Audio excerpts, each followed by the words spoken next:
folks. Next we have Bernie Gonzalez from Chicago, Illinois with Scorched Earth. It's okay, we share, we're hospitable. We like each other. So far. Wait till later. Actually, can you guys hear me from here if I were to stand here? Then the camera. Okay. Oh, gotcha. All right. Yep, so you gotta All right, thanks.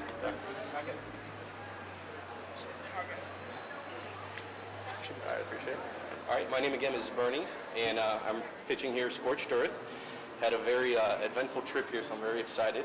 But in the broadest of strokes, Scorched Earth is AI meets Mad Max. It takes place, just as far as the landscape is concerned, in a dystopian post-apocalyptic world. So we bring in a lot of post-apocalyptic mythology, things like you would expect, ruined buildings, cars on the side of the road, people living in huts and in shanty towns and whatnot. But the focus of the story is Ara. She's a 14-year-old farm girl, lives in a farm in the middle of nowhere. You might see that on some of the early pages. Lives with her mother and her father. And then the story starts to Act 1, right from the get-go. Her family is actually killed, and her farm is destroyed. So she's left alone. So our protagonist is a 14-year-old girl who has nowhere to go. She doesn't know what to do next, but she does have revenge on her mind.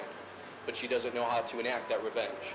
So her first thing is she goes to a nearby city called Jericho, and Jericho is essentially our safe haven, just in our one city that's left with the big walls. And there she meets a bounty hunter. Bounty hunter helps her out. I created a character who's a young thief who acts as a bit of a foil to her to sort of progress her character. But in the end, it's really about Ara's journey to try to find that revenge against the robots that killed her family. And it evolves into a journey of identity, because what we find out at the very end is that she's kidnapped by one of the robots that killed her family, and he tells her that she's actually a robot herself. There was a mother, there was a father, and there was a daughter. She was actually the daughter's playmate.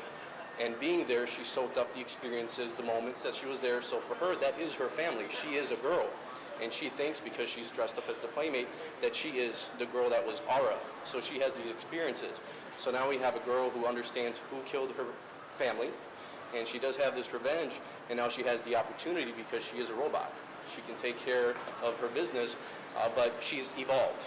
And the main character, who's the bad guy, understands that and wants to take advantage of that situation. But again, it's very epic, but at the center is this 14-year-old farm girl that I think our audience is going to identify with, because we follow her through her entire journey. We have characters that, again, are foils to her personality so that we can bring her out, and she's at the center of this whole thing. Were you also the artist of this? I know, the artist on the project is Tim Irwin.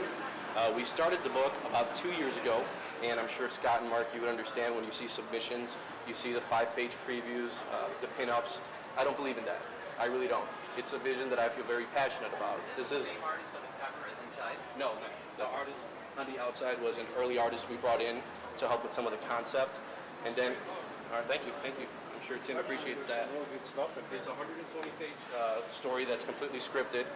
And we have that 60 pages.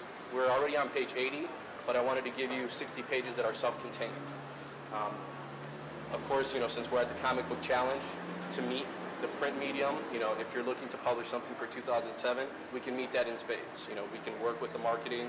You'd have 2 passionate creators that would, we give our time to make this as, You came here ready to rock. Yeah, absolutely. You came here ready to rock. This guy, he's prepackaged. Yeah. But what's really wonderful is that you found a character that has a journey that is emotional, so the arc of her physical journey is mirrored with her emotional journey, what she finds out about herself.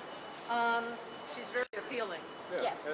And you describe it right away. Yeah. Kind of follow her throughout this, but once she reads that plot point 3 where everything turns around for her and she realizes that, her world is not the world we've been following, the audience at that point, I would hope that they're involved, they're invested. What happens at that crucial point where vengeance is presented to her? What does she do? Does she take it? When the bad guy, his name is Anubis, and his thought is that he sees her as the next step in evolution for the robots.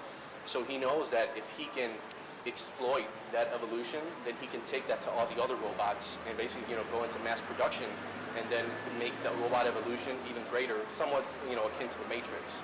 So her reaction, she goes back into almost like a flashback mode, and she remembers all those moments, but then we see her perspective is switched, and she's watching the family doing all of this, and she comes to the realization that those weren't her moments, but she did experience them, so they were genuine, true moments. She was there, she saw the love, she saw the caring between the family, and even though she wasn't the daughter, she felt all of that love and that caring. Exactly. She sides more with her own identity because her experiences are her experiences. She doesn't believe in Anubis's greater purpose. She doesn't believe in robot evolution. She doesn't want to help the humans. She's out for herself, and that when she finds that out, that's when she goes into the revenge mode and says, "Now that I know I'm a robot, and before I couldn't get revenge, now I can." But not just because she can physically get revenge, but how does she feel in her mind about suddenly going, "I'm not human. I'm a machine"? How does she feel about that? A lot of that is kind of exploited by the by the bad character, because again, he wants to play around with her personality and say, "This is what you should be," but her experiences tell her this is not what she is. She's not a robot, and she understands that. So she knows that she is, exactly, she's part of that family, even though technically she's not in a human form part of the family. I guess the only other thing, if I can add really quick, would be that outside of the comic, the other thing I really did want to do, and here I guess you could speak to this, is if a producer or director were to sit to this, I wouldn't want to give him the movie poster or just 5 pages. I'd want to give him the vision. You know, I don't want to give him the screenplay for the weekend. You know, I can understand it's a tedious, monotonous task. Take the pages, invest yourself in the vision. If you see it, then you see what we see, and I think it could work. It could be a great collaboration. Question for you is no bearing on our judging this. Are you a colorist also? Do you envision this in color or black and white? As you see on the cover, we've done some color experimentation, but just as far as... Cover's great. Oh, thank you, thank you. Thank you. It makes, just based on the cover, and cover is crucial for any publication. I would pick this up, I at would least too. leaf through it. Yeah, I completely would. I think your vision is great. I'm wondering how fresh it is. Yeah. I'm trying to find what the fresh angle is. It seems very European and very Asian as well in the aesthetic and the subject matter. This is very anime. Exactly. Yeah. Where you do have elements of, say, like the Kira, the Ghost in the Shell, and Dark Angel, even Battle Angel Alita, which, I mean, just that's in there too. We need to pull from this idea, which I think is a nice idea, well executed. What is the real special thing that is not just, oh, I'm a robot. Yes.